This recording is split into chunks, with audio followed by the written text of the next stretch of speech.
Welcome to Cartoonist Kayfabe. My name is Ed Piskor. I'm Jim Rugg. Erik Larsen is the man of the hour, and we're going to be taking a look at that initial Savage Dragon 3-issue miniseries from Image Comics.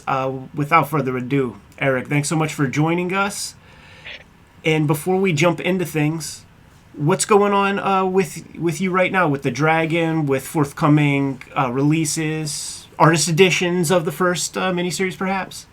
I don't know. Maybe could happen. I wouldn't put it past me. I'm still making the Savage Dragon comic nearly 31 years later, so It's fantastic, man. What number are we at this point? I'm working on what am I working on? 266, I think. 266, Uncle Todd. Uncle Todd, what's your world's records, man? This is Erik making his own comic. I just saw, I think, the solicitation for the 30th anniversary issue, a big, 100-page. Yeah, I was kind of a weird anniversary to celebrate because it's 30th anniversary of the ongoing series. It's like, come on, man. Why didn't you do 30th anniversary of when the character was introduced? What the hell's wrong with you? And it was just a matter of, oh yeah, I totally spaced that. I guess I'll just take an anniversary of the ongoing book. Jimmy has a couple years on me, and my introduction to the Dragon is actually the ongoing. So I found this just a little bit later after I got that issue number 1 with the Steve Olive color. And one of the things I wanted to ask up front, Erik, was this is Image Comics now. This is your own imprint. This is your own company. You make all the decisions. So as opposed to the Spider-Man stuff where it's like all creative work, now you got to do some administration and you got to develop a creative team. You're not going to be lettering this thing. You're not going to be coloring this thing. It looks like the guys are carrying over from your Spider-Man work. Yeah, I was just following the path of least resistance. He was going, oh yeah, I know you too. Let's just do that. Was it nerve-wracking knowing that you were going to have this extra expense? For colorists, for letters. Do you remember how that part worked out? Did you just kind of match their rates or something? Yeah, I think so. I don't even recall what the deal was. I think it was just like, oh, you get paid this, okay, I'll do that, and they were all happy to be there. Do you remember Marvel putting any pressure on them? It seems like at some point early on when you guys announced Image, there was no talk of that. I didn't hear anything about that. There was. Yeah, that just never came up. They did initially. They were kind of shitheels initially, just as like we got to stop these guys. So they contacted Todd McFarlane and because he had skulls on the Spawn costume, and they were going, hey, you're infringing on the trademark of the Punisher's famous skull. And he told them to go piss up a rope, basically. Grasping at straws. I mean, it's like, how many? Oh, really? You guys invented skulls? That's right. Weird. I was going to say, did you hear that story and then add Cutthroat's costume? Quite a few skulls there on page 1. It's ridiculous when you start going down that route. It's like, oh, okay. You're gonna tell me you own the color green now too? Is that what goes on? But I had done a story in Marvel Comics Presents where I had a sort of a pseudo Savage Dragon looking dude in there. So Marvel was like going, hey, you can't use this guy. We own this guy. I was like, oh crap. I was just kind of doing a sort of a tip of the hat to myself there before I even started. I gotta find that issue. Yeah. That'd be a good episode. That was bad news. Yeah, that Marvel Comic Presents 48 through 50, I think I did a story. I might have this. And this dragon type showed up in 49 and 50. And then I killed everybody, so it should be fine. Who's Janie Wong? Oh, Janie's my wife. Okay. I just thought, oh, there should be an editor. She's never read any of them. And at one point, she saw one of the covers that she found particularly offensive and said, "You got to take my name out of I think Todd has that same story with it." Yeah, pretty with much. Wendy. Jimmy, anything else on the early part here? Yeah, I'm interested in Digital Chameleon's role because throughout this miniseries, you have cover and pinup by Erik Larsen, like you're coloring those, and I'm curious, like, what does that look like that you're coloring, and what is Digital Chameleon doing, and who are they? Digital Chameleon is Laverne Kanzerski's company up in Canada. And he had done color separations for Youngblood. So that was the connection there. He had done like their first couple issues. And so it was like, all right. And I did like a markup with markers on the cover, the first three covers. I was just like, oh, I'll do this. And then I don't know who pasted up all the logos. I think it must have been them. I didn't write cover copy for the first issue, which says first brutal issue or whatever. I don't know that or maybe I did. Maybe they had something really dumb because I think they because this was initially it was through Malibu Comics Right. Right. first year. So they were kind of walking us through the process before we said, we don't need you guys. Yeah. But Would, uh, would Digital Chameleon add all of these like the highlight kind of stuff? I did all that Oh stupid wow, stuff in my markup when I did it. that's That fascinating. when you there's that what do you call that? I don't even know what you call those editions. I just did that really big fat book of Savage Dragon. Omnibus.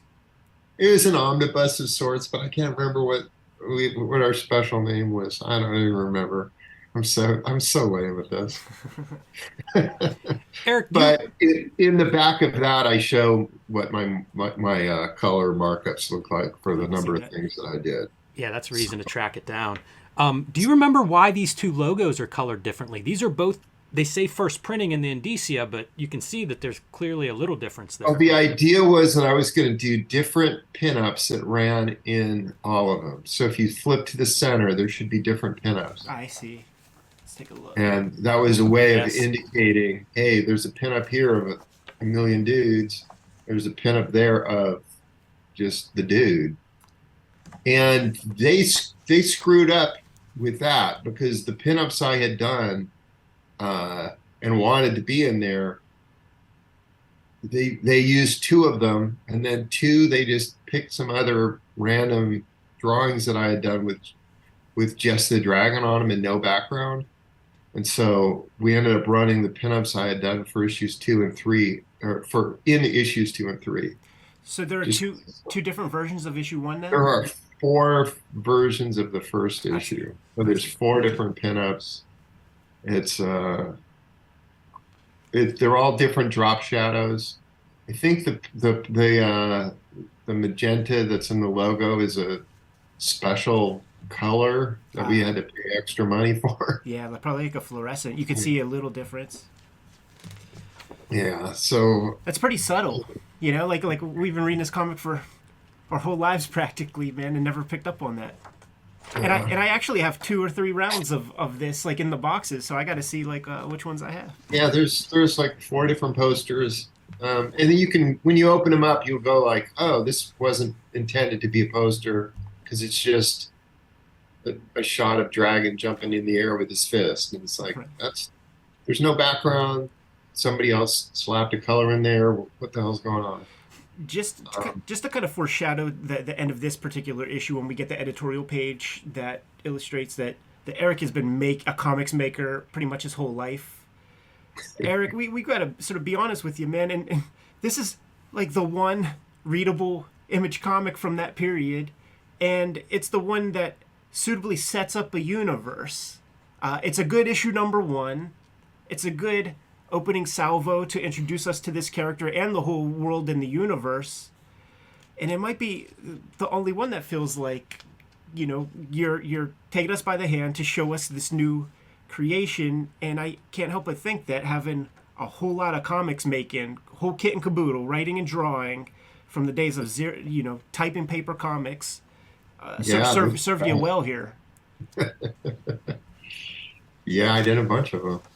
I mean, it's all just reading a million comics and internalizing everything. Just trying to go, well, what are the rules here? What can I do? What can't I do? What makes sense? What doesn't make sense? It's a lot of communicating a lot of stuff in very few pages. I think we're going to look at 60 pages of comics, and a lot of them were splashes and 2-page splashes, but so much gets introduced. It's pretty dense. I was super psyched for all the Image comics whenever you guys make that announcement. And then after I had gotten the first issues of everybody's book, from that point on, it was like Dragon for me. Like, it comes to the front right away, and I didn't have that many comics, so I would go back and reread this stuff. And I can remember going through this, and especially as I would get like issue 2 and then 3, and you had this formula of like splash page, double splash page in this miniseries, and I was so hooked on just like, it was such a punch in the face. Yeah. Like, get a new Savage Dragon, and it was just from page 1 off and running. And it's probably before you saw Kirby. Yeah. Wouldn't have been a lot of Kirby in my library at that point. But it makes for such a great, as Ed says, like, this is how you start a series. Yeah. Yeah. It's like, something's going on. Holy hell. This is awesome. And perhaps when you collect all these pieces of original art into that forthcoming artist edition, we'll be able to tell without asking the question. But I do wonder, is Chris Eolopoulos, is his lettering on your boards, or is that? Yeah.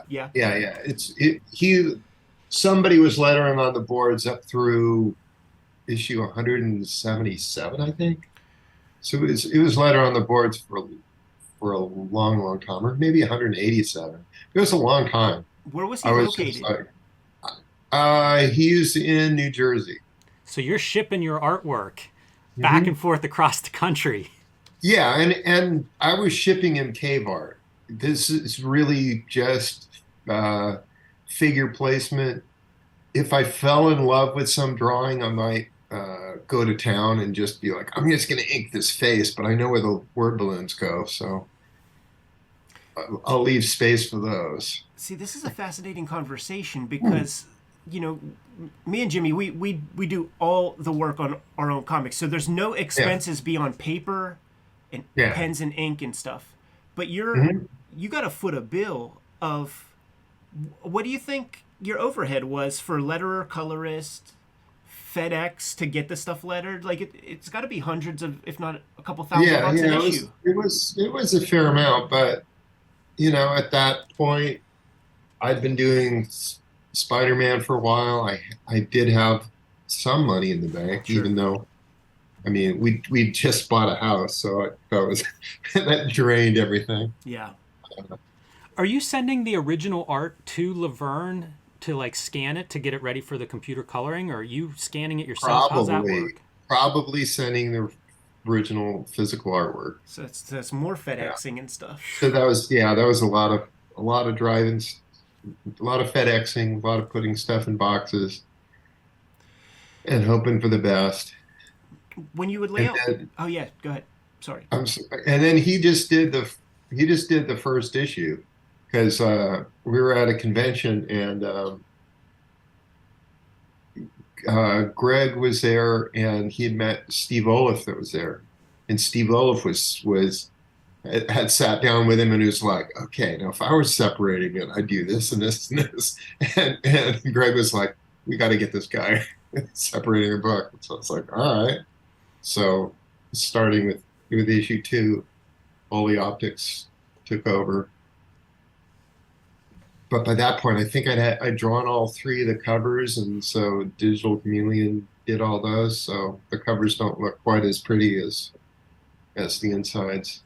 As a kid, it was really noticeable that part because of like lots of room for white. Ollie Optics would rarely do that, and then the kind of interesting cement rock texture on Bedrock, as he was known here, is something that you wouldn't see in too much. So you see Brian Murray with Rob Liefeld playing with some weird textures and things. But Yeah, but that's the same thing. That's Digital Chameleon deciding, hey, let's make this guy this, because they had Photoshop, an early version of Photoshop, and then Oli Optics had something called Cod Barrett, and there's advantages and disadvantages to the two color systems at that point.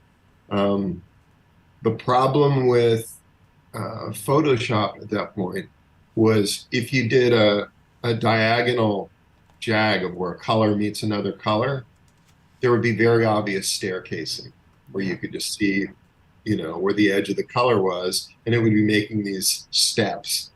So what you tend to do with Photoshop is you go, I'm just going to use an airbrush tool and just smooth out all those things so we don't have that weird looking edge. And then they had Photoshop had access to all these different textures and stuff. So like, oh, I can make this look like rock, and I can make this look like whatever. The Cod Barrett system didn't have the staircasing, so they could have hard cuts where one color was meeting another color, and I thought at that point it was like, well, I like the Oli Optics stuff way better because I liked having those hard lines in there, whereas the other stuff, everything kind of looks soft. yeah, So I was like, give me this. I don't care that they can't make rock look like a photograph of rock. I don't even want that anyway. right. I thought those, when they would do those weird textures in there, it always looked foreign to me. Like, why is this there? This looks like Roger Rabbit, where there's a cartoon standing in front of a photograph. That doesn't look nice. Yeah, it's the part that aged out the quickest when computer coloring came into the mix. Yeah. Everybody seems to agree. Like, yeah, get rid of that one. We'll deal with the banding piece. When you would lay out these pages, because there's a great command of the page turns in this issue, which you probably weren't able to have full control over with the Marvel DC stuff because of ad placements and things, right? Well, at least at that point with Marvel Comics is they didn't have those summary pages which threw everything off. And you could stick a double page spread in there, and which would force them to force their hand. Right. But for the most part, their ads were placed in such a way that left-hand pages were going to be left-hand pages, which is enormously helpful. And every now and then there'd be something where they'd sell 3 ads or something and toss it. It all got out of whack. But this was definitely a situation where I was going, I can control what's on a left hand, what's on a right. So I'm definitely writing to the page turn throughout. And when you would lay things out, would you lay it out as a spread, like kind of see both pages at a time?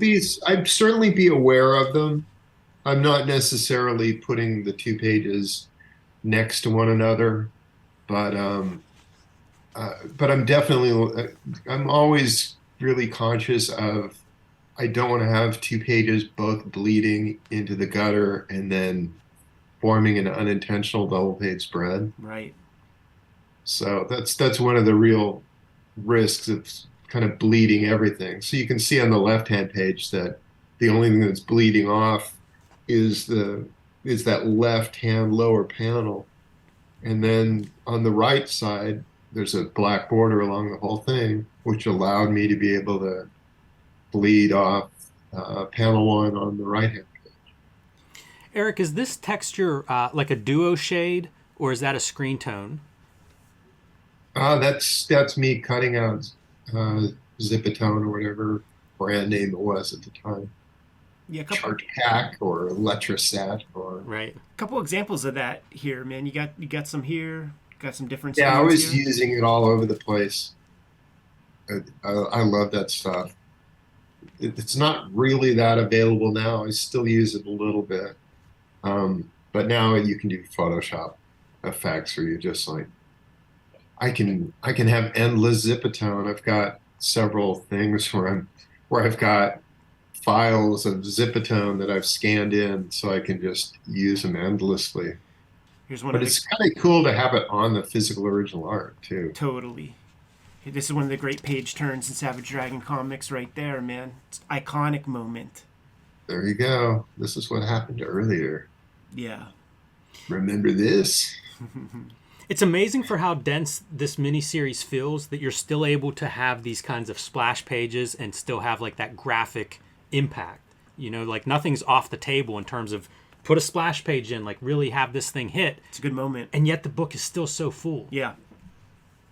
Uh, And it's still good, you know, an image with storytelling value, because I only see two toes on this guy.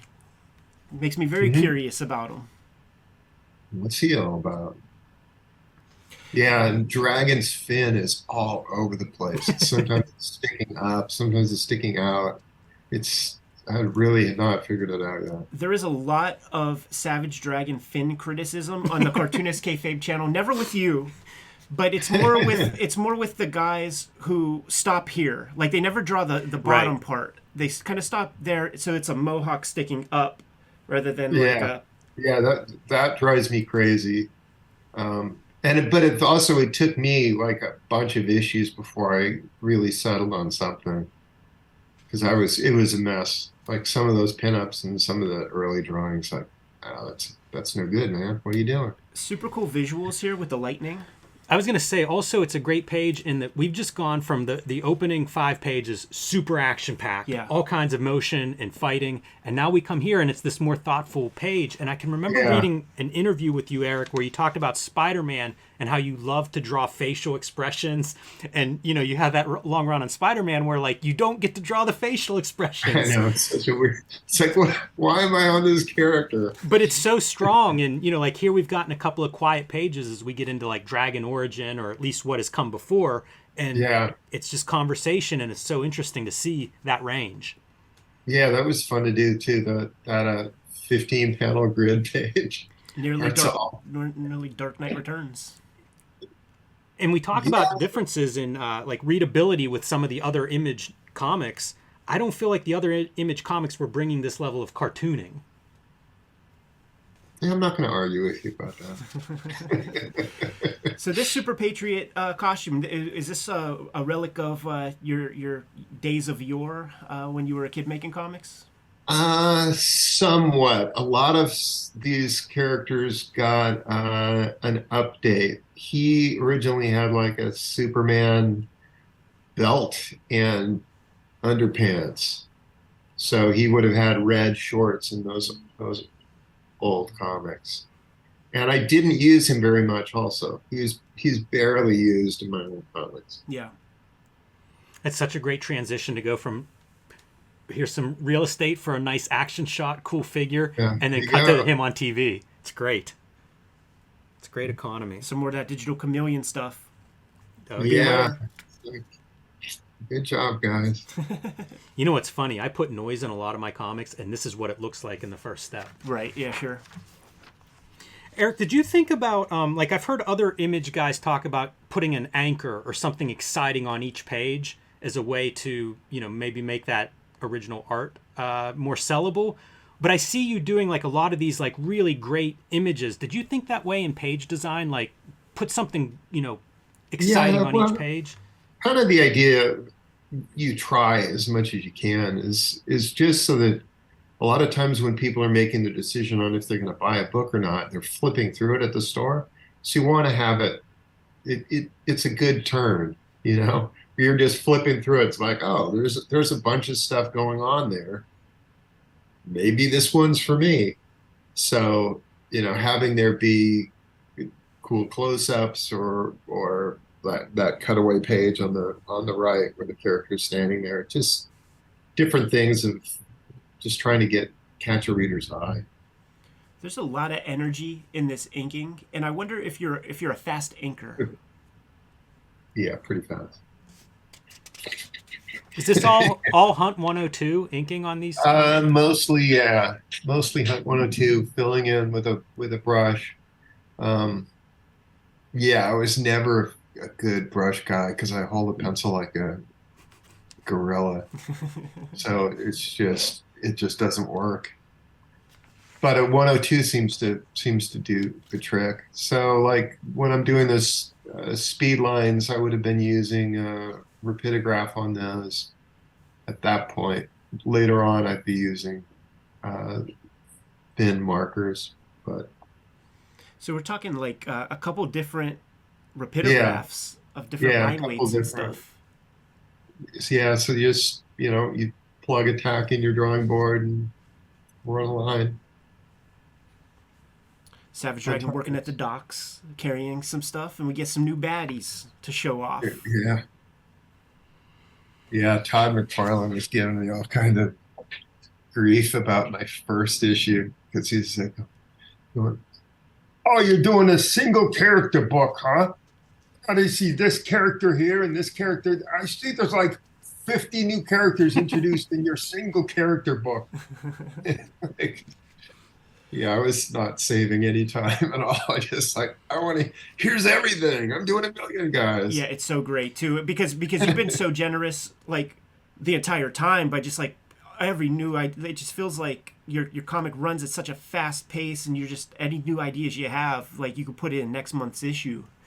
How about Yeah, the that's the energy of thing that? is a lot of this stuff is because I'd made up a million characters as a kid. And so I was like, I want to get all these guys in print immediately. I've got to get this done. And then I was just full of youthful energy. How old were you when you made this? 29. Wow. When So yeah, by that point I was a seasoned vet and had done all the Marvel comics and runs at DC and everything How old were else. you So, when you got in the game professionally with like even say Megaton, but certainly with like Doom Patrol or something? with Megaton, I was 19. So, 10 and years in. then,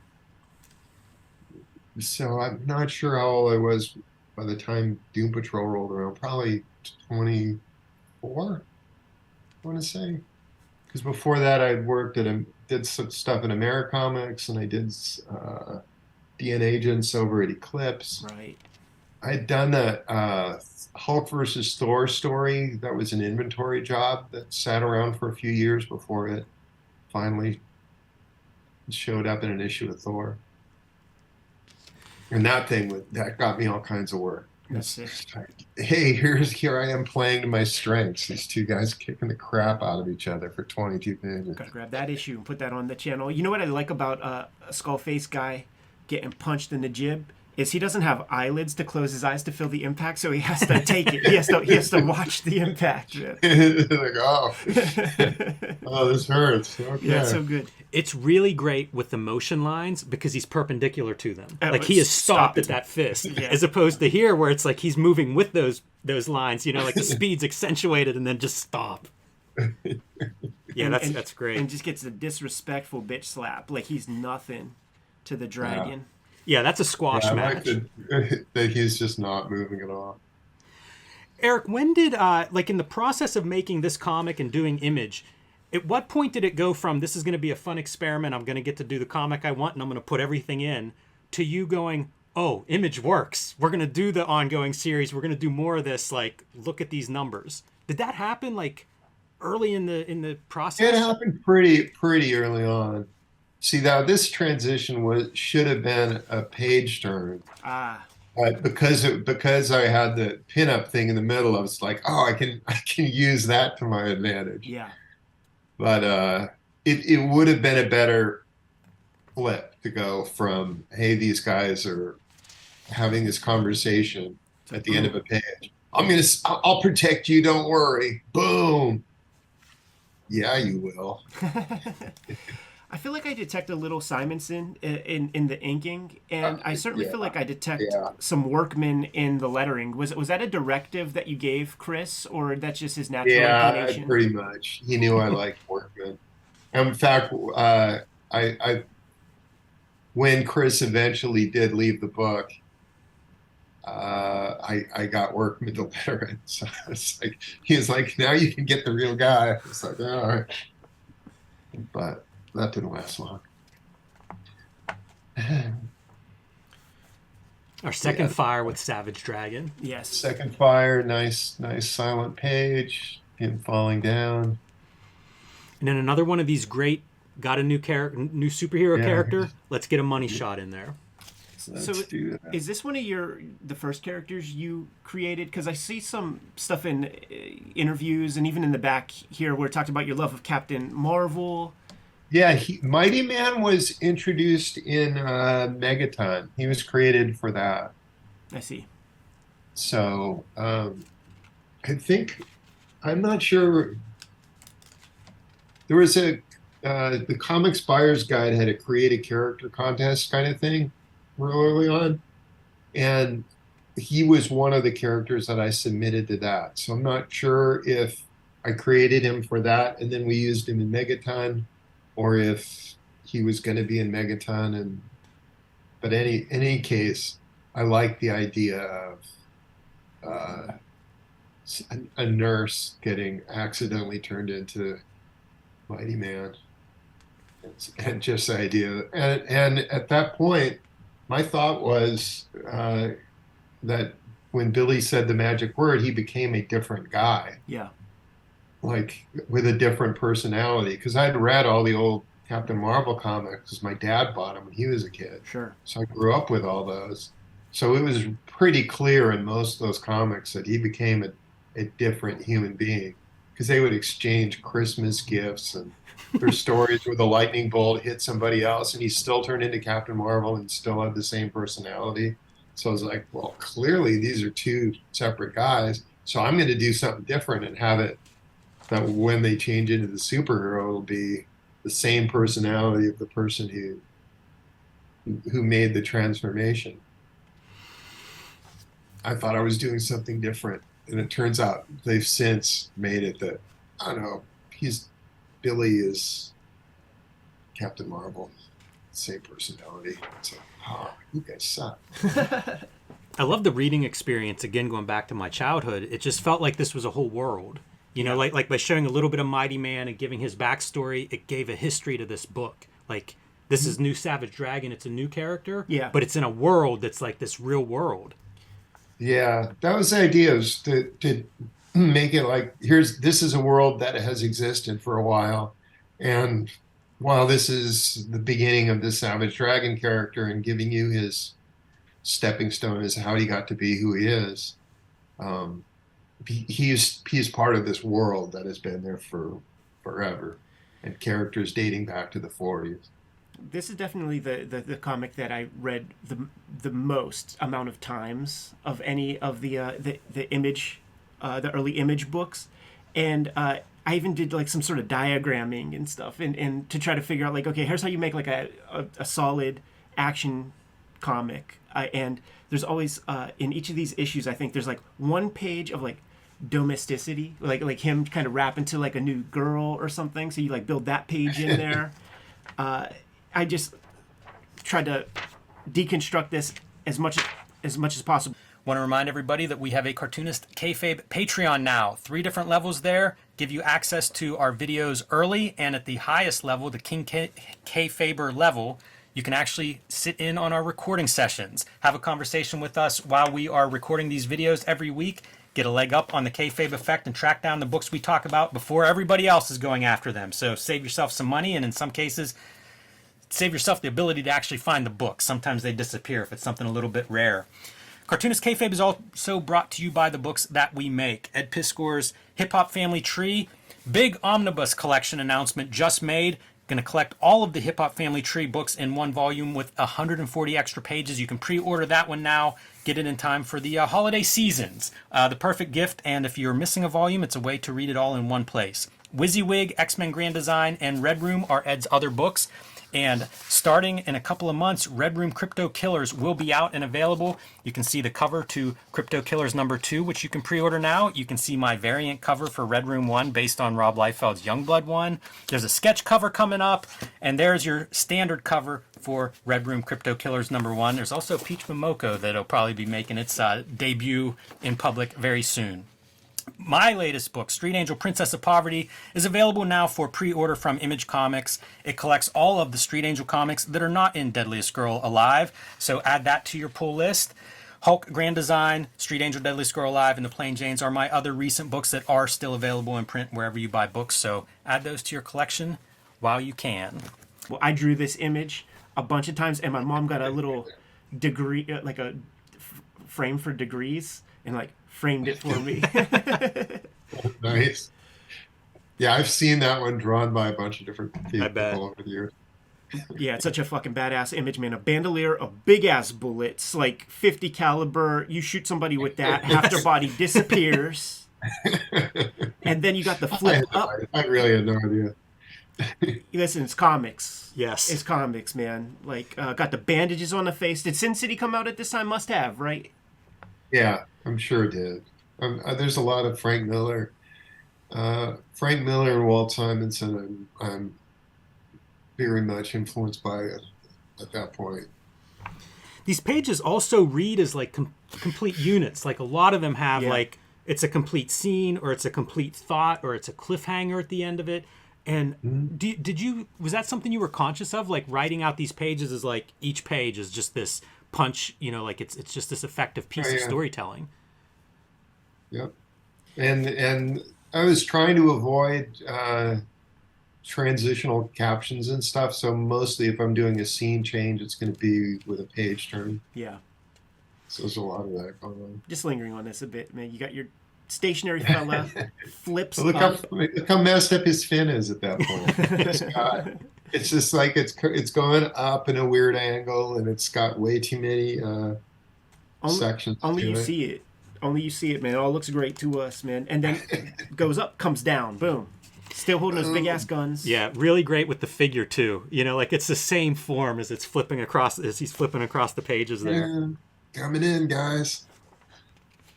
Interacting with the lettering too, you know, where he's in the foreground. Same thing here, where he's in the foreground and your lettering's behind him. That's a really great visual. Shooting with intent to kill, man. Looking so badass with the shades on.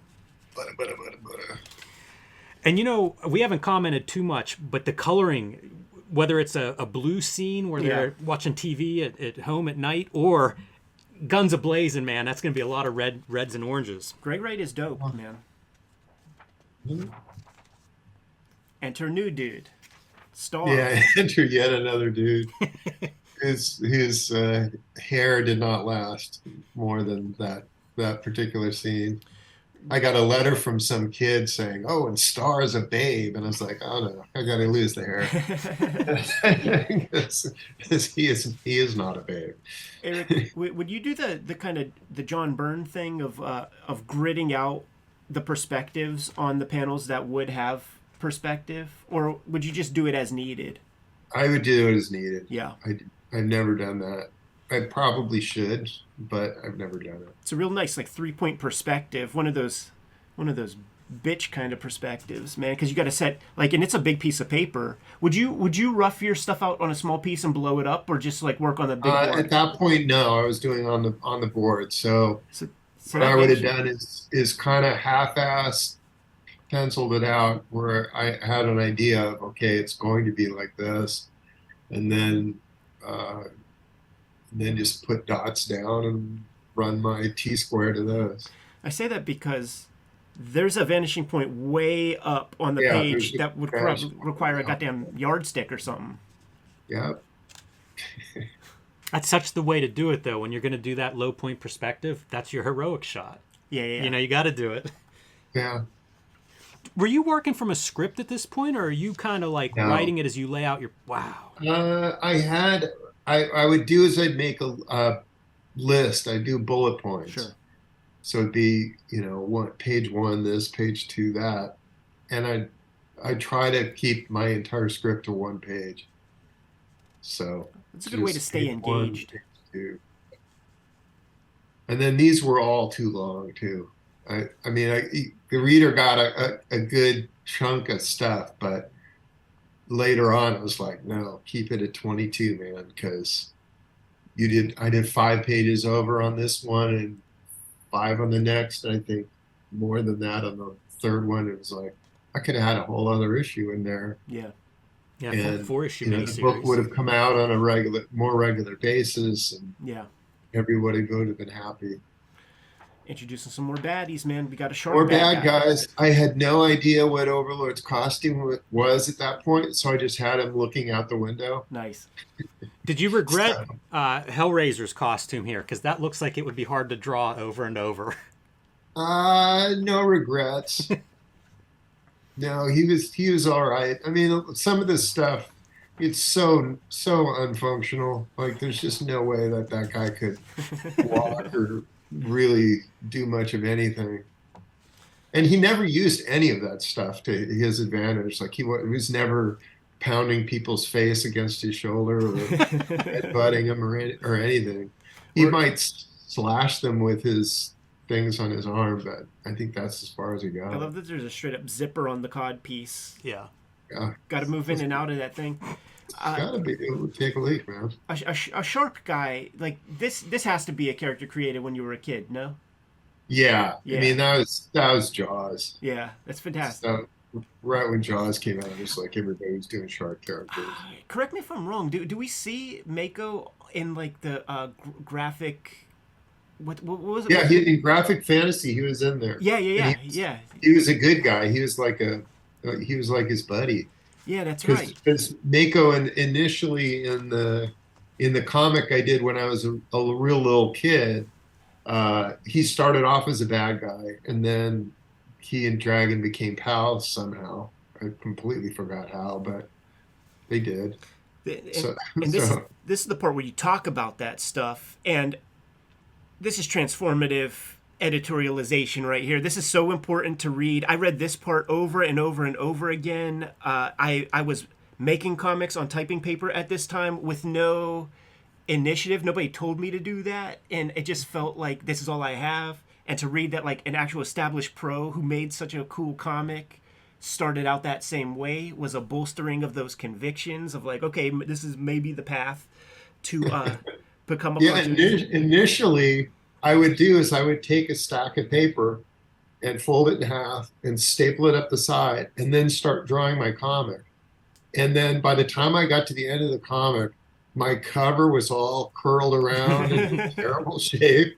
And it was like, this is like the worst way of doing it. It wasn't until some like a year into it that I was going, oh, I could draw these separately and then staple it after it's done. That's way better. It's amazing because like you just have nobody to tell you how to do anything, but it's like your No. initiative, your love of comics, like put you on that path. And you say some of them are 50 or 100 pages long.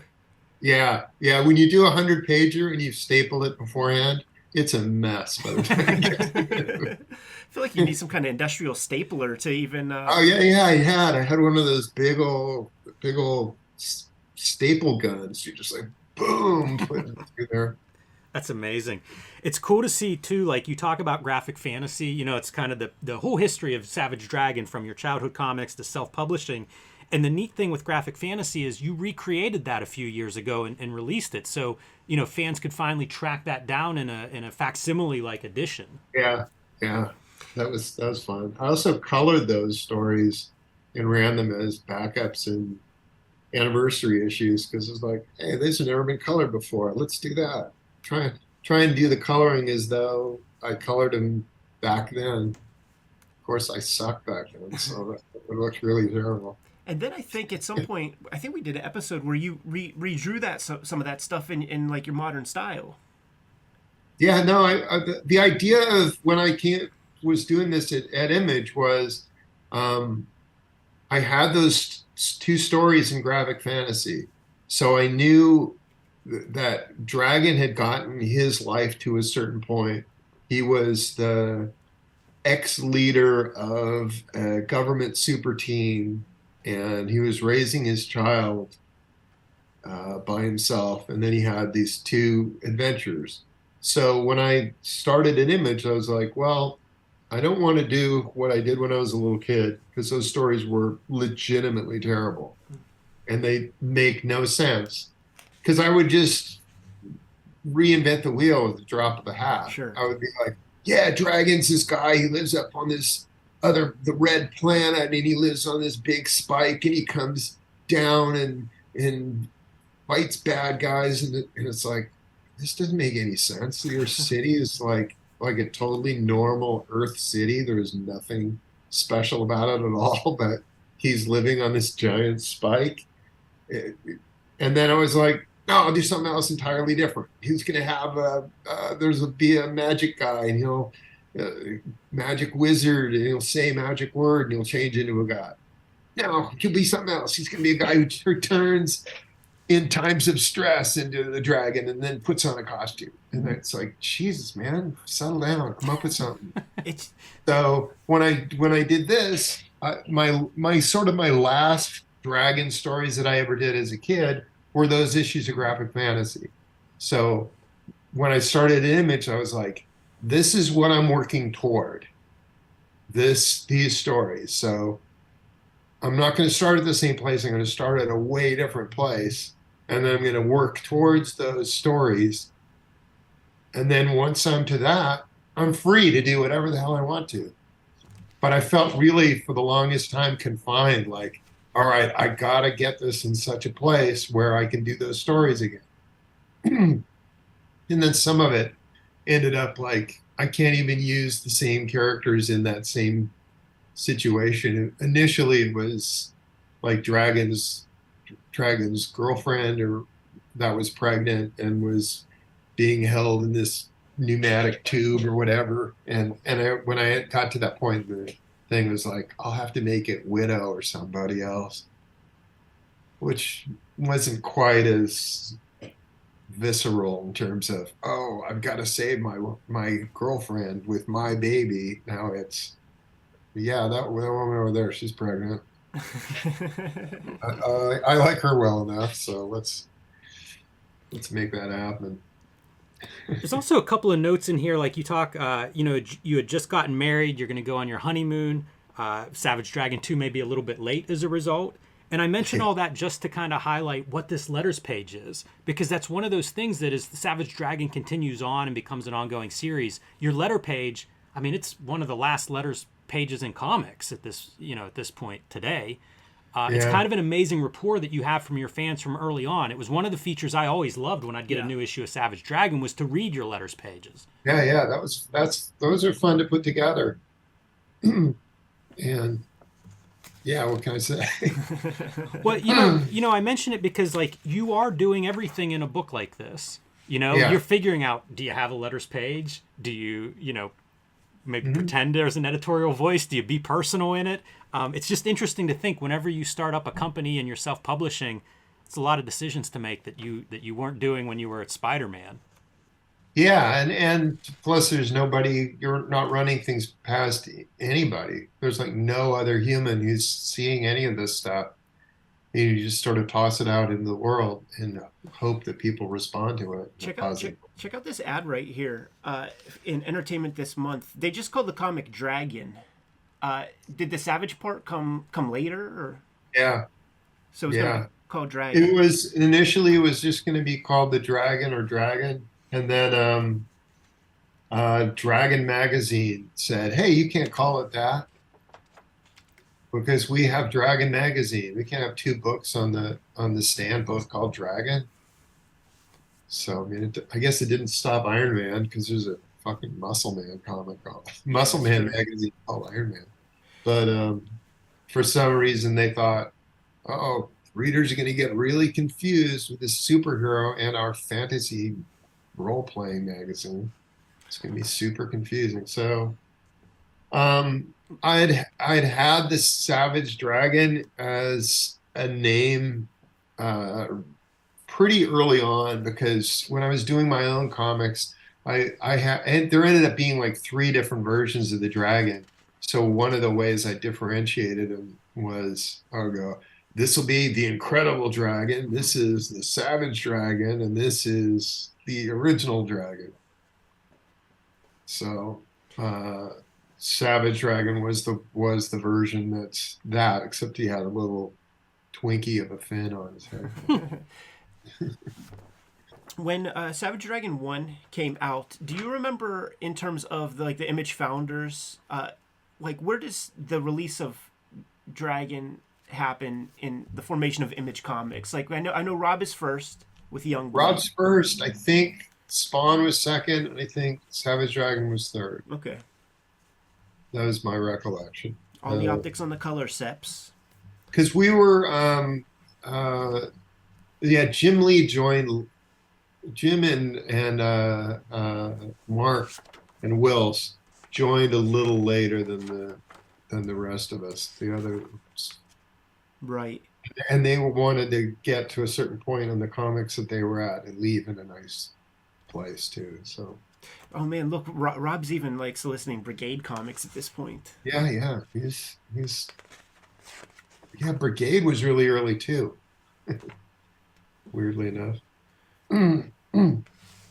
You could see like, it's so funny, man. Like, these comics are so close to me in terms of like my formative years that I didn't even have to see the credits to tell that Ollie Optics was the Seps on this, and I don't even know. It's a warmer palette, and all the things that you described about the banding and things are very there's weird stuff that shows up in the color at the time. So there's some weird. There's weird stuff when they're doing some of their fades from a darker color to a lighter color. There'll be some weird banding where you can see like, oh, it's shifting from this color to this color to this color. Yeah. That's especially the case when they're doing radial blends. Right. You can see some strangeness that creeps in there. And then years later, people are, when they're having to recolor this stuff, they're going, oh, how do we do this cool banding thing that you guys done it myself, man. Done it myself. That wasn't intentional. That was just a weird thing because you're using this COD parrot system.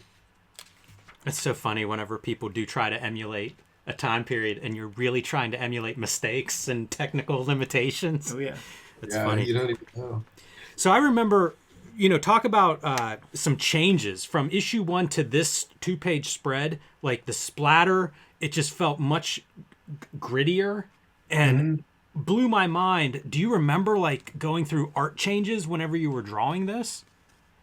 No, that didn't seem any different to me. Wow. It was in the dark, in a dark scene, so there was definitely some of that going on. I really like this character design, the arachnid. Let's talk about the arachnid. Yes. They do call him a Spider-Man of sorts. Yeah. You were coming off a Spider-Man. Or is this pointed to anybody specific? Or? Yeah, I was just making fun of Marvel Comics. It's just me making my editorial. It's such a great visual, like that big fat monster character. Oh, yeah. So they awesome. really had to redesign him in the animated show because they just couldn't make that work. He was just such this big bowling ball of a guy that they're just like, all right, we're gonna go in a completely different direction. It's like, all right, whatever. That's funny. You always hear about like things you can do in comics that you can't do in film or animation or whatever. And the idea of like this guy that defies physics or something because he's so big and fat. Never heard that one before. Like That's all the pieces of stuff, all the little things were Sure. just kind of rolling around in a weird way. And the animated show is terrible enough without having. I just grabbed it recently and was watching a bunch, and it's like. Barely a punch gets thrown. Like, it really needs to be like a HBO cartoon or like something where you could have some balls and really do some stuff. It had no balls at all. Erik, was that a thing? Like, as we read through here, there's a lot of violence, there's sex, there's R-rated language. Was that something that you had to really think long and hard about when you were starting this miniseries? Well, I kind of wanted to do comics that were a little edgier than Marvel because there was all sorts of stuff at Marvel that because of the comics code, it was like you can't show an exit wound. You can't have like where stuff is coming through a person. So I'm like, man, I'm doing exit wound comics right here. It's going to be nothing but exit wounds. And I kind of, my own mental thought was, this will be like the bridge between Marvel Comics and Vertigo Comics. Vertigo Comics, it's a little too cerebral, and I don't even know. I don't think I've ever read a Vertigo comic. I just have my idea of what they are. But uh, so my idea was, okay, it's going to be a little bit more mature than the Marvel stuff. At the same time, it's going to be way more immature because I'm doing it.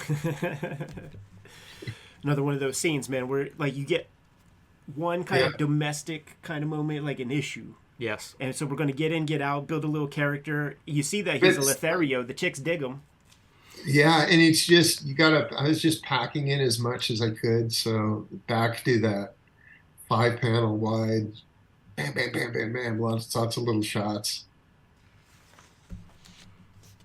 Much, yeah. And then now we're off to This, introduce Super Patriot. yeah, this is that Yeah, Jason Bourne stuff or whatever, where like he has no memory, knows nothing, but he can shoot. You know, he's a yeah, marksman, expert, shooting the same bullet through the same bullet hole. You yeah. give, There's that terrible color mistake in panel 3 there, where Frank is Oh reaching yeah. around the back of his neck and his hand is green. It's, a little thalidomide. oh, oops. you Yeah, you that give would be fixed in all subsequent reprints. you give some credit to Kayfabe and Nicieze for the co-creation of Super Patriot. Uh, was this character going to be a Marvel character before Image? Well, what happened was me and Fabian had put in a pitch to do X Factor. So there was X Factor was vacant, and they were trying to put together a new thing. So we had pitched a book, and then Peter David had pitched one, and I don't know who else pitched, but we put together this thing, and we were like, we're gonna have this character and that character and various characters from the books we were gonna pull in there, and then we didn't get it. But one of the characters was creature or it's a Crimson Commando. We were gonna turn into a cable-like guy, and so we're going to screw up. Fabian had set it up in the X-Men annuals that year that Crimson Commando was just going to get messed up, and they were going to have to rebuild him. And I was going to facilitate that in my Spider-Man. So I had introduced a Cyborg X guy, but initially when I was drawing him, I was drawing the Super Patriot costume. And the editor was like, "You can't have a guy with a flag mask on shooting up a mall. That's too controversial." So I ended up going, all right, well, I guess I'll redesign him. And then I've got this design that I came up with. I guess I'll use this later. So I ended up coming up with a whole new dude there. Yeah, if they would have, if that editor hadn't said no, that character would be called Commando, and he would be a Marvel character. I love that he's got metal arms and legs. You know, like this is a hardcore cyborg, It's the '90s, baby. but he's got chest hair. You Yeah, did keep a little bit of humanity there, right? Right in the middle. it's like, oh, I lost my arms and legs, but I love the Super Patriot whenever he spins off into his own series, but man, I look at this design and I can't help thinking of the Todd McFarlane toy. Oh, totally. It was such a Absolutely. cool design. Yeah, that was like yeah, I had that sucker, man. And the contrast of the white against the blue on this cod piece, like your eye will always go there. I was going to say, looking at this page, this feels like the objectionable part. It's a redesign of the Chippendale costume. Yes. yeah, I had a lot of that early on, a lot of cod pieces, but oh well. Another domestic scene, Ed. It is, man, and you show the dragon's height as it's he's not superhero proportions in terms of height. Right. You know, he's a squat, stocky mother effer, and you sell it Yeah, real well right there. yeah, and then I used something on the right hand side there. I had all the word balloons overlapping to try and lead people down the left hand side. Right. That was kind of deliberate. Try and go, okay, Right. So that you go let's here and then there. Yeah, rather than going to the tall panel directly afterwards. Like, Right. oh, That's amazing. It okay. really, the word It balloons flows. overlap. Every single panel has some overlap. You know, even the beep, beep, beep sound effects to keep Yeah, that reading consistent. yeah. Let's Yeah, push always super down clear. here. And then you break it up too. You have this big face kind of pushing the balloon over there, so that you have this big amount. Like the guy who goes right here from there, he needs to get out of reading Yeah, comics. Go get Pokemon cards or something. I drew this one a bunch too, Yeah, Jimmy. yeah. I drew that one a few times myself. Eric, man, you're on the record. Listen, you're on the record, man. And we were the students of this shit. We were reading this stuff, and your hatred of drawing cars is in many of an interview. So did you yeah. lightbox this motorcycle, or did you? I had a friend drew it, Yeah, and I went like, I can't draw motorcycles to save my life, so he drew a motorcycle and faxed it to me, amazing. Wow. and then I took his motorcycle and turned it into my motorcycle. That's so funny. That feels like you know, like a character, like an actor, and they're playing this role. They don't ride motorcycles, but for this role, they've got to be sitting on one. Right. Yeah, right. And it's like he never drives it. He never does anything with it. We just get a shot that it's there once. It's freaking It's not badass. even It in is. any subsequent panels at all. He goes from sitting on it to not sitting on it somehow. This is such a unusual art style. Real graphic. Yeah. Any memory of how that come about? That came about because of the wheel sitting on a character's head. Ah, I thought this is if that hair is detailed and it's got all kinds of stuff going on, that's just going to look really ugly. So I wanted to make that a neutral so that it was sitting on, either a black area or something else. So that's how that came about. It was like, okay, well, this character's all blacked in. Now I got to do the same with Dragon. And there's a lot of harsh shadows on that page to begin with. So yeah, they blended some weird colors into each other here. yeah. It's like, Red to brown. all right, do what you want, guys. Those guys we introduced in the last page of last issue. Let's get them in They action. are. They're doing some badassery. The newscaster that you guys all use. Oh, you know what? That's another thing about like the reading experience of this issue is you really made the effort to know about the other guys' comics and blend them into the Dragon universe a little bit. Like the idea of it being a shared universe. Yeah, we tried with a little of that. You gave everybody a little bit, man. There's a little bit of Yeah, I think Sylvester with the cyber data. You got your Youngblood. Cyber Data is mentioned, yeah, and then when was it issue 2 or 3? Issue 3, I got Spawn in there. And Badrock, man. So you cover Oh, it's true, and Badrock, who was Bedrock at the time. right. But who created the newscaster characters? That would- newscaster was me. That was just I used a friend of my wife. I used her name, and it looks more like my wife than it does her. Even though Janie's hair doesn't stick out quite so much. Now let's launch into brutality. Yes. Yeah, let's go. The bad guys have dozens of civilian kind of hostages. Now let's just Yeah. throw them up in the air. Unbelievable. Look, even Joe Kubert's there. That was my dad. It's a wild scene. It's one of those, like, whenever I can remember reading it and it having impact in that, like, one, look at the carnage that's happening. They're just dropping and Yeah. splatting like water balloons. But it's genius for a superhero, or especially a supervillain, to just be like, we're just chucking these people. And Eric, man, you got some other things in the works. You got a damn Dandy Don Simpson collaboration in the works here. Yeah, that was more insanity. It feels a Yeah, little bit like well, LIFO goes to Brigade, sells Youngblood 1 and is like, got to get the next book out. And I assume that, you must have been looking around at image cells and be like, what else am I interested in doing? And somehow the Megaton Man and Don Simpson shows up. Yeah, I don't know. I found myself suggesting that. And, I don't know, it worked out all right.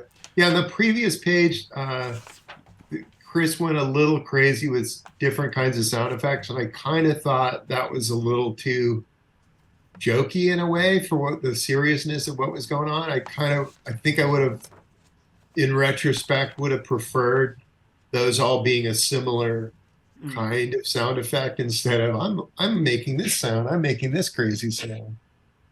Yeah, I defy you to those sound that one out. I mean, he did a lot of different typefaces going on there. Yeah, these should have been all like softer, splats and what's human flesh being thrown 30 feet onto the floor. Yeah. Oh. I do love this. He's doing a voice Hellraiser whenever he holds up the hostage, and he's going to do a little voice. Yeah.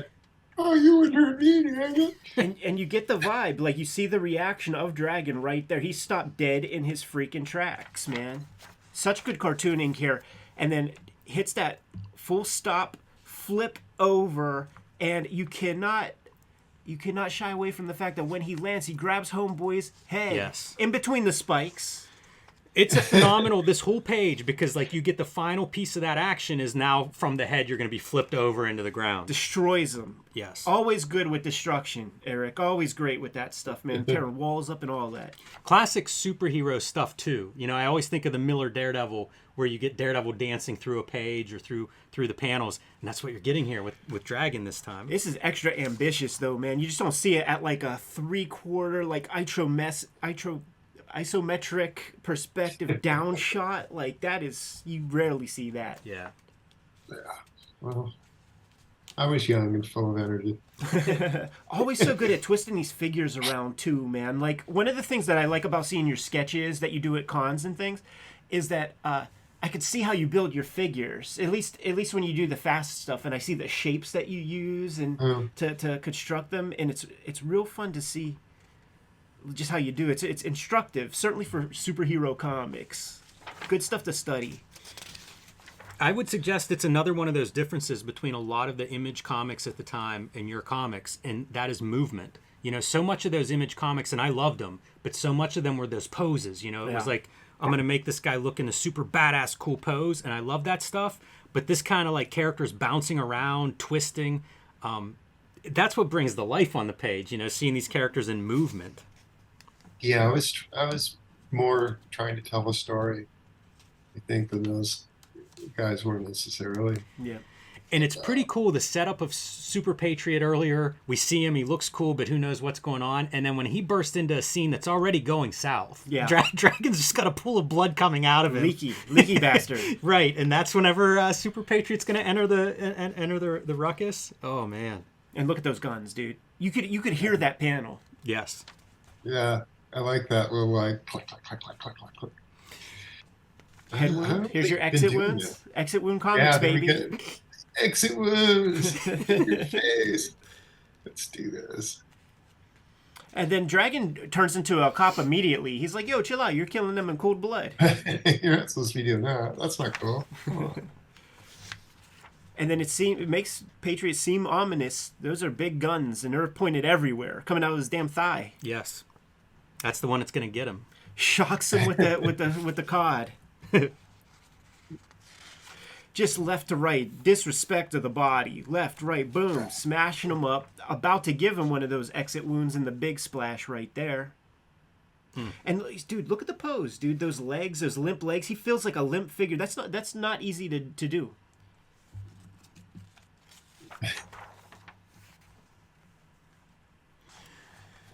I feel like this lady was cast in all kind, not in Image comics, but like in pop culture. That's RoboCop's partner and stuff. Yes. Ooh, catching him with the double fists. Whenever you would go page to page, would you have an idea like this in mind earlier, or just as you're putting the pages together, you're thinking about the coolest way to? I don't even know, dude. This is 31 years ago. Yeah, man. Also, great sound effect. Like that really feels like it's worthy of the impact we're seeing. Totally. And knockout punch. Everybody's down. Our boy is Everybody's leaking. out. Man, the carnage that we see here. We've got Super Patriot, we've got Vicious Circle thugs, and then we've got all the civilians who, Yeah. I don't know, man. They're not coming out of that too easily. the colorist was being respectful too. He's like not going to color all of them individually so that you really see them. He's pushing them to the background because the focal point is a dragon and a pool of blood. Great expressions throughout of dragon really not looking like your cool superhero, but concerned. Yeah, and another pose, man, that is like not easy to draw. Like he is completely subdued. He's down on the ground. Eric, would you reference some figure stuff? Like, would you have to like, oh, I'm going to take a picture or have somebody lay down for you? Not at that point. Not at that point. Get a couple thousand. You know, at that point, was there even? I don't even know if there was the internet at that point. It was super far back. Yeah. Yeah, that would have to be like somebody posing for you or taking a Polaroid or something. And it's like at that point I was working by myself in my own. Was that my apartment? I was in a house. So yeah, we just bought a house in the East Bay. So I had nothing. It's like I could get my wife to pose for me, but she's not that beefy. Right. Some of my favorite stuff, man, is seeing the dragon fan art. There was. Suddenly there's fan art. That had to be a trip, huh? Yeah, that was super cool. Is this address a P.O. box or something? Where was Westlake Village. No, that was where Malibu Comics was. So this was real early on. So they were getting all the mail, and then they would send forward things to me. Dig. One of the sort of continuing things in the letters pages here for a little while is like when you mention graphic fantasy, everybody wants copies of that. It even gets entries in Wizard magazine. It has like an inflated like $500 price or something, and you lay it out. You're like, listen, you're good. Like just start with a miniseries. You'll be fine. You're going to get the whole thing. He's a different character. There were just 500 of those OG graphic fantasies, and you'll see them pop up sometimes. Oh, I know. I saw one at a convention some years back. Somebody had it, and they had put a price on it because they didn't know how much it should be worth. So they were like, "I'm just going to put up 10 times the cover price," and I was like, "I'll take that." I never see that thing. You're selling it for like $20. That's a bargain. Heck yeah, man. Heck yeah, and you hand press those things, right? Like just on the though that was a printing press that we owned. It's so cool. My dad was a teacher, and he had workshops that he was doing. So he wanted a printing press so that we could print up all his handouts and stuff. And I was like, I could print comics on this. And initially, I thought I could do 4-color comics on this, and then I saw how terrible it looked. I was like, maybe not. Yeah, it's ambitious. Man, this art is fun. Colors to line up, and I was getting these terrible moire effects. It's like, this is a disaster. But beyond the letters and the art, here's where we go, man. Announcing the ultimate comic book character creating contest. Like, you're just firing on all cylinders. Again, like buying this in real time. This was the greatest thing I'd ever seen. And we will never forgive you for not choosing our characters. Oh wow, God, that was that. So I announced that in issue. What issue was that? Issue 2. Holy crap! It's not fleshed out so much. It gets fleshed out more in issue 3 when you have the exact number. Like, okay, he's going to be fighting my guy in issue 10. Like, issue 10's in here. Oh, is it? Yeah, there's some detail here. Oh, but it is. Yeah. My read of that is you must have got some entries after this, and then you had to go a little bit more clear in issue 3. Like, don't send me poster tubes. A little more clear. It got crazy, especially as it got towards the deadline. Holy crap!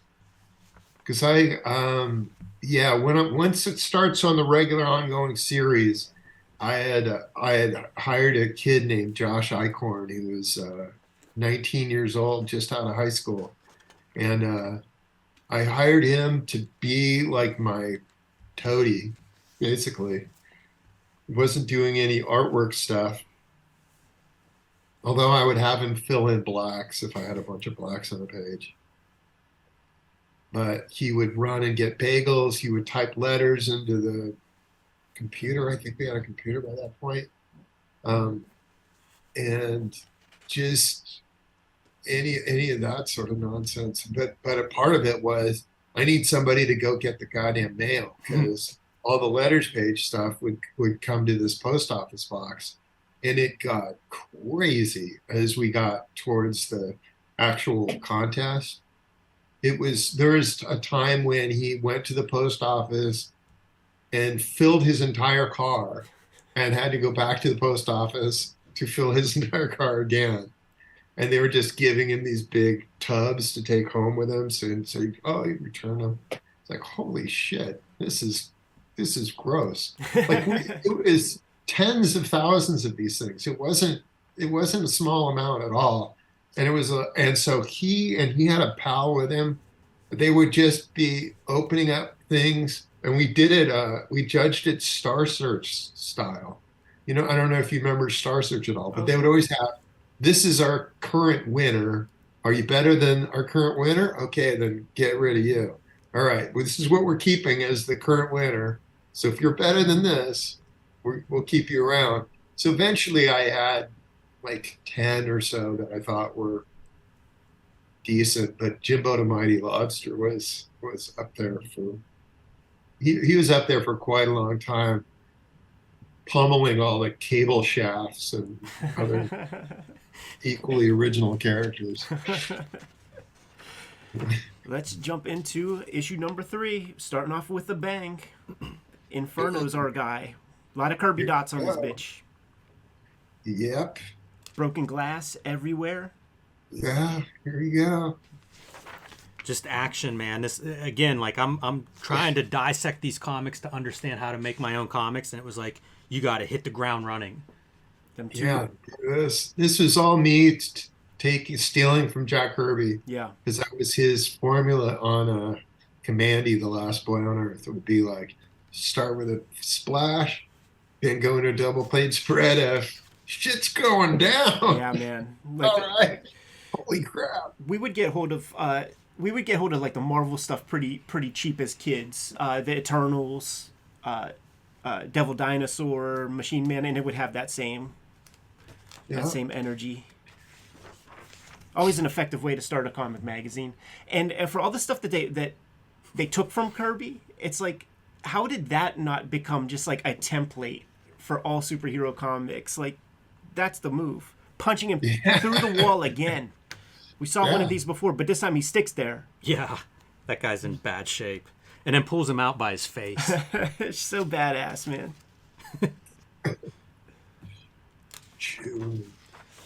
Been spending a lot of time in the hospital already. We've been there a couple of times. Jeez, that's been the problem with the series in general. You go, God damn, how many times am I going to draw this establishing shot of the hospital? Or yeah, you say that maybe as the creator, but from a reader standpoint, it really makes clear like this is a dangerous world that you've created here in Savage Dragon. Did you? Well, now especially with the death toll that's gone on in the book over the years, it's like how many characters? And the thing is, you can cherry pick it, so it's like, God, Savage Dragon, man, Erik Larsen is such a pig. Look how many women he has killed in his book, all his girlfriends, and all this and all. And then it's like, have you seen how many men I've killed off? About 10 times as many as a woman. That's that's Paul Kersey, Death Wish stuff, man. Like if a girl kisses Charles Bronson, she is not long for this world. Did you you were talking about having to come up with the design for Overlord? Did you design him on the page, or did you? No, he was in a sketchbook, and there's a bunch of them. I had like 5 or 10 of them. There was a pile of them, and they were all equally terrible. Have those other designs showed up in the comic anywhere? Mostly not. I guess I should start. I could start going back to my old sketchbooks and seeing if there's anything salvageable. But right. Mostly, it's like if you're not good enough for this, forget it. There was a couple of cases where I tried to come up with a bad guy. And I ended up going, all right, well, this guy's not good enough to be my Dark Side ripoff, but he's good enough to be a lackey of my Dark Side ripoff. That's pretty good. Are you active in sketchbooks to this day? Uh, Somewhat more these days. I'll do like layouts in my sketchbook and just like trying to figure out some storytelling stuff. There's not a huge amount of character design that's going on in sketchbooks. I probably should do more, whatever. The dragon is a fan with the ladies, man. Like they dig Yeah, him. all the ladies. And yeah, and the thing with Amanda Mills is she is straight up the way I was drawing Mary Jane Watson. Yeah. Yeah. So there's no hiding at all. The colorist didn't make her hair quite as red as MJ's was, but that was kind of the joke with her is like, oh, it's the same goddamn character. Mhm. And then, in fact, later on in one of the issues of the ongoing book, I took a page of Spider-Man original art and turned it into a page of Savage Dragon original art. I just pasted up Star over Spider-Man. That's awesome. I just thought, did they notice? Would they even notice this? And nobody ever said anything. That's hilarious. Very defiant. Yeah. Seemed like a good idea. One of those great uses where like maybe you don't want to draw everybody holding every microphone, so you do a good silhouette piece, and that works perfectly. Yeah, it works great. It also I don't do that enough. I keep drawing every goddamn thing. Like that shot of just the shape of a bunch of microphones, Yeah. like up earlier. Yeah, that's like that gets it across. You know that there's a bunch of people there. You know that there's a bunch of stuff. That's perfectly fine. And I never even think of it. I feel like this is a really great page in terms of showing media. And I think Right. about like some of the other comics at that time, and the idea is like it's so well represented here, this idea of what does a media star look like in a Yeah. comic book. Very effective in that front.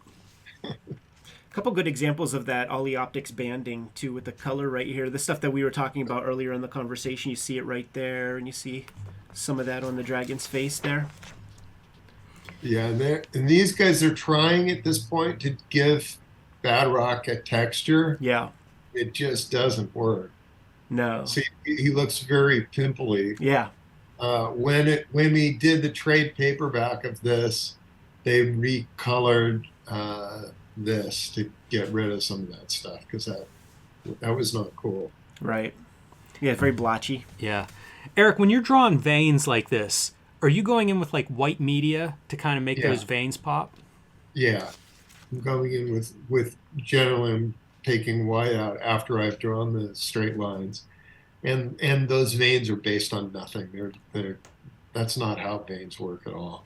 It's Comics, just, baby. It's just like, oh, he's got a million veins. Like, okay, whatever, dude. The Badrock character is a funny character to think about because it's a super gigantic, brawny body, but he's supposed to be like a 13-year-old. And I feel like if the government got hold of a 13-year-old that was like that, they wouldn't let him loose at all. Because imagine having that naivete. yeah. It's actually, this is the perfect time, like when I was reading it, I was like in middle school, and that's like when puberty is kind of starting, and now when you get into a fight with somebody, like a bone can get broken, or like you could really get freaking beat up bad. So I was like, I had a close connection to the idea of a very strong 13-year-old and was almost terrified. This is a situation where I didn't know how many fingers Badrock had Right. because Rob hadn't really defined that. He would draw it different in different panels. Right. So on the cover, I had given him I had actually given him 4 fingers, and I was like, I gotta put a big caption over it so that you don't see that I drew the wrong number of fingers. And then I gave him 5 in the interior, and then it was shortly thereafter that he established no, he has 4 fingers, and I was like, God damn it. How did you like Rob's characters? Like did you look at the Badrock design besides the fingers and think this is a cool character? It fits in the superhero world? I thought those guys were cool. I thought most of Rob's character designs were pretty neat looking. Yeah, it varied from person to person in terms of characters that I like the design of. Great set piece here, man. Knocking Badrock into the elevator shaft. Yeah, yeah, a lot of that was again coming back to that Jack Kirby stuff where it's when you get into a fist fight, it's like, no, it's going to be a tour of the town. We're gonna we're gonna go up here. We're gonna go over there. We're gonna get as much kind of visual variety as we can in terms of location shots. Like now they're in an elevator. Now they're outside. Now he's flying through the air, whatever. I got hold of these comics just after the Image Zero deadline, so I never had the opportunity to send in for Image Zero. I sent in. I got my copy after, I don't know, After you quite, grew quite a facial few hair? years. After you got married. Yes. There we go. That was like a really early first figuring out Dragon's fin and what he looks like shot. But you can see his fin is an absolute mess. Just doesn't. The Finn Mohawk is just a fantastic idea. Once you see it, you wonder like, how come people haven't done that even in the '70s when like punk rock was fresh and all that Yes. kind of thing. Yeah, It's genius. it's and there's the Spawn. Is this Tom Orzechowski lettering? No, this is Chris Eliopoulos imitating John Morzachowski lettering. That's so cool. Because yeah, we're trying to make it look as much like because I had Todd's. I think he faxed it over or something. I had it so that I could kind of trace it off. Yeah, there's a scene like this that happens in the Spawn miniseries, I think. Yeah, it's I lifted it directly from the. Yeah. Yeah, it's so cool. Keeping up with that, cohesive universe amongst Right. all the titles. Yeah, and I love, we're in this elevator shaft. You get the red coloring to make it very clear where this. Different scene. Exactly. Another great move with that DeLuca, right? Kicking Badrock literally in his ass. Yes. Would there be issues with like Rob? Would he want to see how you were treating Badrock? No, he didn't. He was fine. That's cool. Man, I so want to imagine everybody's got to protect their character. We Badrock wouldn't go down in one punch. we had Peter Laird. We interviewed him about a month ago, and he was talking about there was some animation related Image comic that was like 3 titles. It was like Wildcats, Ninja Turtles, and then it might have been like Skeleton Warriors. It was some sort of Krusty Bunker continuity property, and he said that like there was all this infighting and arguing where like all 3 of the characters had to be the exact size on the cover so that like none of them were diminished. Yeah, that's always a tough one to do. I did a pinup for a company that was coming up called Ania. It was an association of Black creators. Yeah. They had 6 different characters, and it was like, hey, do this. Can you do this pinup that had all 6? But it's like nobody wants their character to not be the star. But if you make all 6 characters the same size, then it's really boring. It's a boring shot. So it took a lot of doing to go, how can I compose this so that they're not all the same size, but there'll be something that draws attention to each of the individual characters. It's a pain in the ass. I need to find that piece, man. Do you know it? I don't know it. Because No. we know the Anaya books, man. Nebu Hodge and crew. Yeah, we Yeah, looked at some of that stuff. I had it some. Didn't that I one don't guy he climbed on top of like a state building to promote his comic or something? Yeah, I think in Atlanta. Yeah, it was in the Comics Journal. Like authorities had to come and stuff. Yeah. I love this. Dragon goes underwater to help Badrock, right? He feels bad. He's made of rock. You can't let him drown under there. Right. And of course, Badrock sucker punches him. Yeah, catches him with a cheapo. And then you got the dragon emerging from the water, man. Yeah, that color hole doesn't quite work. He looks like he's got invisible legs. He's jumping out of the water. Yeah, it's so interesting. You can see where they cut it off too with the Yeah. the lasso tools or whatever. It's really interesting because I never noticed before, but you have a color hold on the buildings in the background here. You know, they're kind of a navy color, Yeah. so it's still dark, and at a glance it just reads. But when you look closer, yeah, your figures in the depth. foreground are the black Kind of lines. trying to push it back a little bit. Yeah, yeah, real good depth. And this is the part that hooks you, where it's like I have to as soon as issue 1 comes out, like you gotta get your hands on this, man. I was following this arc deeply, and you know what? Like Eric, I'm gonna tell you, man. Whenever I would get a fresh issue, I was looking forward to this as much as anything else. Like I have to see what's up with the old lady. Yeah, See if because this you is know, Rodney. because it's like this is origin stuff. We never get his origin. What's going on here? Where'd this come out? Perfect visual placement, right? Totally. Side, like parallel images of those two characters. What a great panel. You hear it in the conversation. Eric is thinking storytelling with this stuff. It's not all just jerking off, drawing fucking big money shots. Gotta hook him in. But look, there's a money shot. That's Fucking payback. jerk off, dude. Yeah, he gave him the receipt. Yeah, this is your this is what started it, and there's your payback. Boom.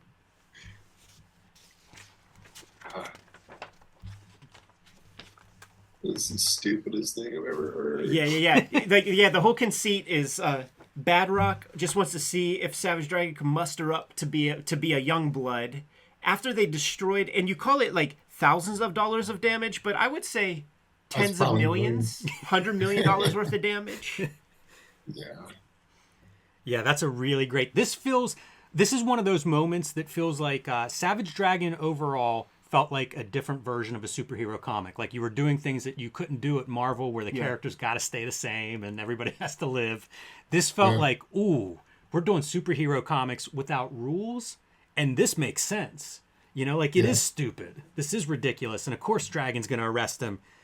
This was pretty interesting storytelling to me as a reader at the time.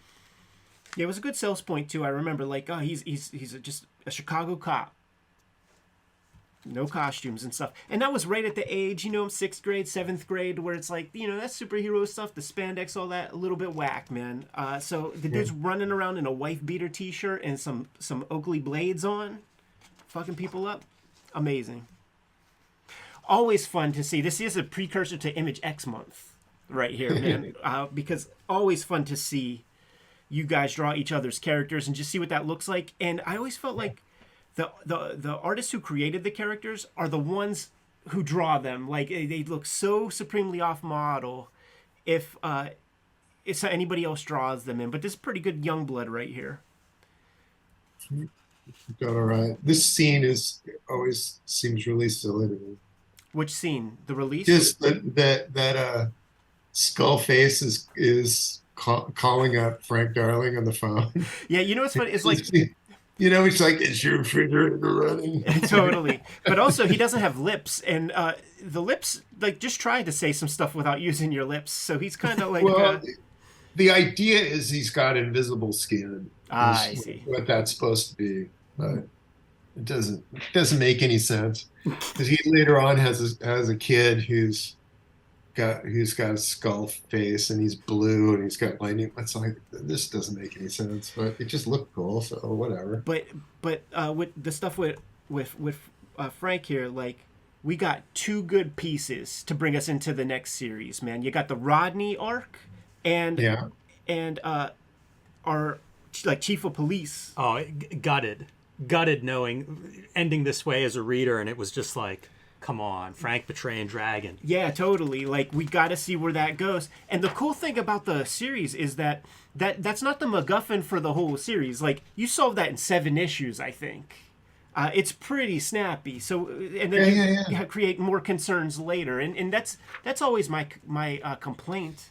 We were talking about it off camera earlier with like the pamphlet comics of today, where you read a Stan Lee Kirby book. They're putting so much into those issues, man. You're getting complete ideas, and Kirby's always introducing new stuff, and then you resolve it fast. And nowadays, like, they come up with an idea that's probably a good idea, but Kirby would have done it in an issue. They stretch it over a bunch of issues. It becomes a series, and then you're abusing your reader. They just spent $26, $25 to read your thing over a half a year. to read it. And meanwhile, I'm thinking my book is set in real time, so characters are aging and things are changing constantly, and I can't do a story that's 6 issues long because it just seems like it's forever. Yeah. You know? Was J. Scott Campbell part of Jim Lee's crew when he drew this, or was that just an independent It piece? was not yet.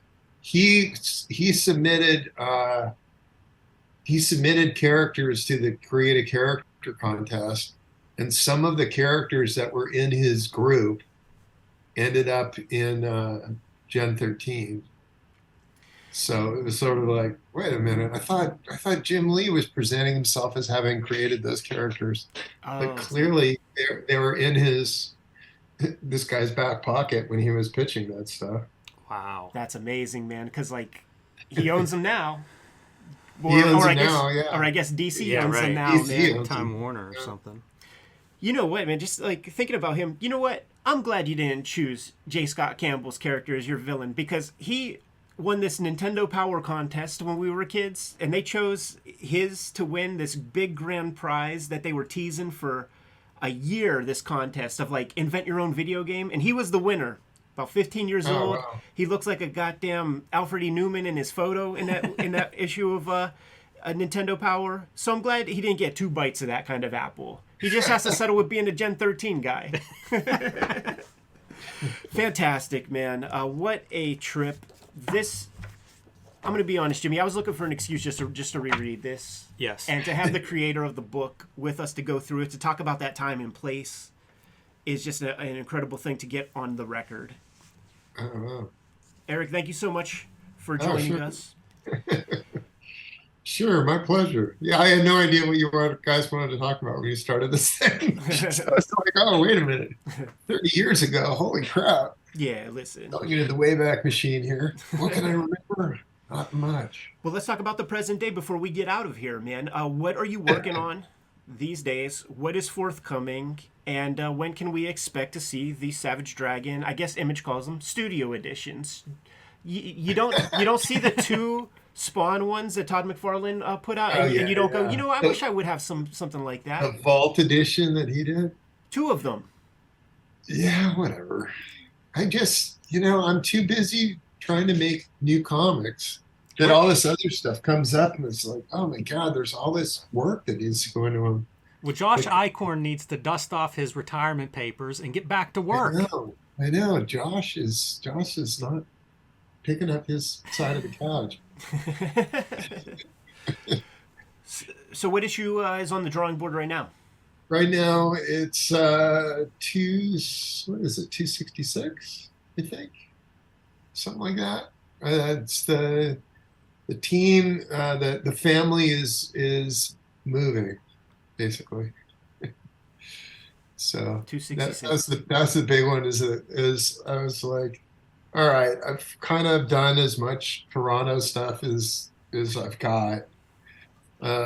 Eric Stevenson at one point said, you should set the book in San Francisco. You know where that's all about. You know that place inside and out. You live there. So I was like, I had thought about it for a while. And I was like, yeah, why the hell? Why don't I do that?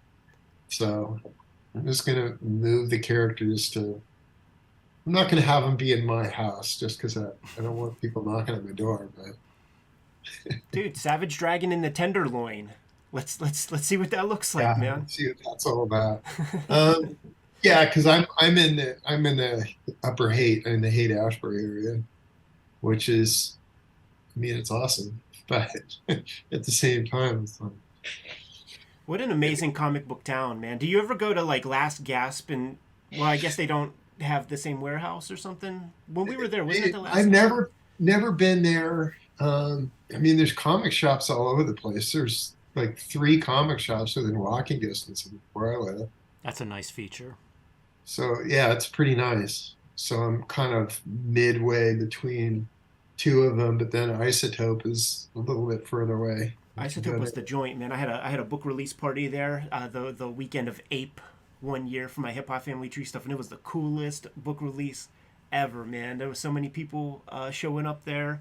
They James Syme had special bartenders creating drinks that were related to the comic and things. Man, it's such a fun Yeah, comic. Town. he's a great guy. He's And a great guy. I used to go to his store on a regular basis, but the problem is parking down there was such a bitch yeah, that there would be times that I'm like, I'm ready to go and get comics, and I'm circled for 45 minutes and I can't park. So we went. I I end up going to one of the stores that's more local to me just because it's easier. My introduction to San Francisco was that trip, and I was there with Tom Scioli, and we land. And we hit the hotel for 2 seconds, and we're like, "Yo, let's go find Isotope Comics." So you got to go down the hill, through the Tenderloin and all that. And Tom was like, I wanna get a baseball hat. Like, Ed, man, it's sunny out. I like your hat. Like, I want to get a baseball hat. So we went to like the Lids or something like down the hill, and the very first citizen of San Fran that I experienced was a dude with two hook hands trying on baseball caps, picking them up with his little hooks. Wow. And then from there, you go another couple hundred feet, and now you're at the Tenderloin, and it just, you smell the piss. Oh, it's that area of town is just bad news. It was amazing. It was pretty freaking incredible. Oh, look, here's somebody shooting up in their leg. I got more streetwise. Just going from the hotel to Isotope. Yeah, that'll do it. Yeah, there are better paths than through the Tenderloin. Erik, thank you so much for joining us, man. Taking this little trip down memory lane, looking at one of the most important comics to us as young comic creators that sort of bolstered our ideas of comics making, what that could be, and just showing off that once you get this position, you can make your comic whatever you want it to be and draw all the fun stuff. Yes. Oh, yeah. Yeah, that's the cool thing about creator-owned comics, man. He's just like, oh, what do I feel like drawing today? All right, I'll do that. It's awesome. It's beautiful. Thank you so much for joining us, and hope we could chat again soon, man. Maybe put Revenge of the Sinister Six under the microscope with you or something like that. All right. Take care, man. Take care. You know where to find me.